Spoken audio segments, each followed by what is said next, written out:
Hey everyone, Carlo here. Welcome to today's episode. Now, a few days ago, I went sneaker shopping and I went out and bought a brand new pair of Jordan 1s, which I won in a raffle, and I bought a really nice Nike React Vision. In today's episode, I am going to review this. This is the Air Jordan 1 Tokyo, and this happens to be one of my favorite Jordan 1s for 2020, so super excited to put them on feet and share my thoughts about this sneaker with you guys today. So if you're curious about this shoe, keep on watching. Let's go.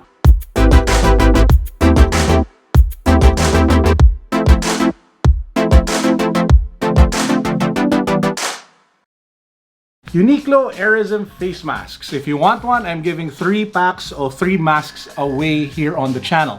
Subscribe, follow me on Instagram, and then click the link down below for the rest of the mechanics of our ongoing giveaway for Uniqlo Airism face masks. Ba-bam! This is the sneaker. You guys probably saw this when I unboxed it in my first video. Just to give you guys a quick background, this sneaker actually came out originally in 2001. So at the turn of the century, they came out with 4 different colored sneakers in Japan. And this so happens to be also the very first country exclusive Jordan sneaker, if I'm not mistaken. So that really makes it kick-ass in terms of heritage, story, and history. Now, those 4 sneakers actually came out in a very limited release. The gray one was just 2,100 pairs, while the other 3 colors came in 3,000 pairs only. And this particular shoe even came in special packaging. It came in some sort of like silver metallic suitcase, which just upped the vibe and the overall cred of the shoe even more. As you can see behind the tongue tab, actually says over there 2001, and then the new release of 2020. I think they re-released this primarily because of the Tokyo Olympics, but as we know, that got postponed. But the sneakers that were supposed to be tied to that event still came out anyway, like this one. And I'm happy about that because this so happens to be a really kick-ass shoe.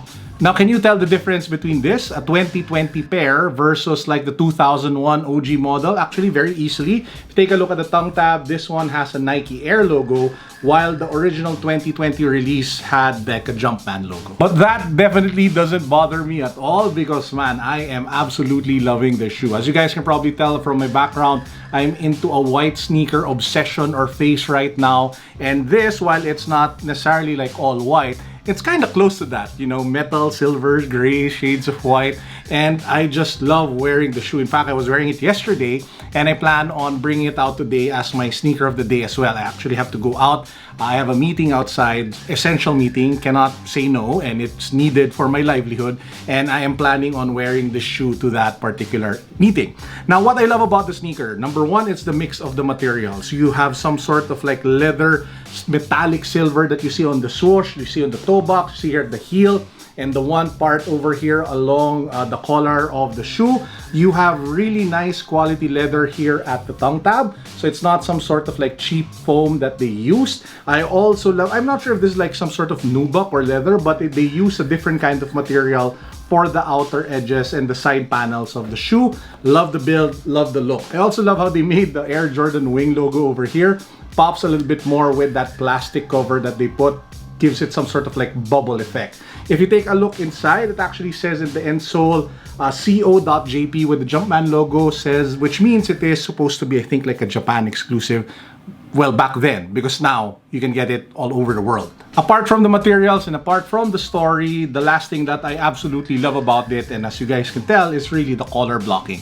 The mix of silvers, grays, and whites is just something that I found irresistible. And the fact that I won it in a raffle, that I didn't have to pay a resale, was the cherry on top. I won the raffle from the Nike Park Access or Nike VGC. Went out, got it for retail. Very happy kid right here to have this. Kid, you know, I'm kind of old, but yeah, who am I kidding? But yeah, I'm really happy. Now, I do have 2 concerns with the shoe, so you might want to take this into account if ever you're going to buy it. Number 1, it creases easily here in the toe box. So after wearing it like once, I can already see the crease forming here, but that's something that you cannot prevent unless you use like some sort of like toe box guard.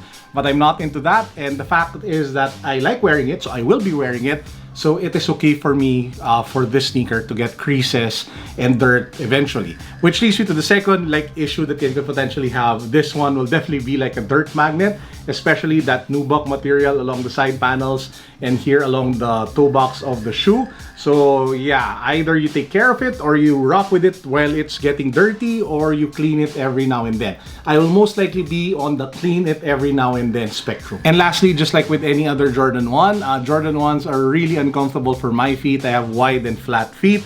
So this is one of those sneakers that I wear despite it being uncomfortable. So it means that I really like the look, I really like the style, I really like the heritage, to the point that I don't mind being uncomfortable for a certain period of time while wearing the shoe. So I can't say that about a lot of sneakers, because my number one attribute that I really look for is comfort more than anything else. So it really takes a lot for me to decide to wear an uncomfortable shoe. And with that said, that wraps up my very quick video for today. By the way guys, if you haven't seen my previous video, I did a 1 million peso watch unboxing. So I'll link it down below. And lastly, I do have this shirt available on our Lazada shop. It's my collaboration merch with a fellow sneaker YouTuber, Paulo Tomenes. The back has the I'm Still Learning branding and Pao skateboard. The front has my iconic closing line, peace, God bless, what's up, boom, boom, boom, in icons. And with that said, I hope you guys enjoyed a very quick video. I hope you're all okay. I hope you all had a great week.